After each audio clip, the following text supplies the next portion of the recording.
the greatest barriers came from physicians saying, hell no, we can't use a test that's not as sensitive as a PCR. And look at what happens if you use this antigen test and not a PCR test. You get people who are showing a positive on a PCR and negative on an antigen.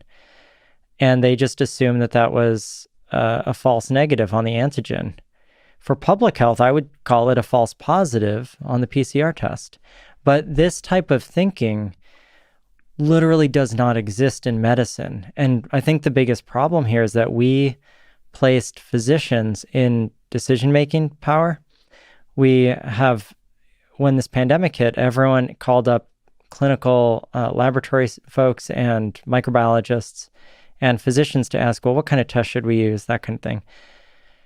And there is no training in medical school for this kind of public health work. Like, you have to optimize on the right qualities of a test that have nothing to do with medicine. And then sometimes, if not frequently, they're actually at odds. And I'll give an example why the physicians, you could see why the physicians would have been against it from their perspective.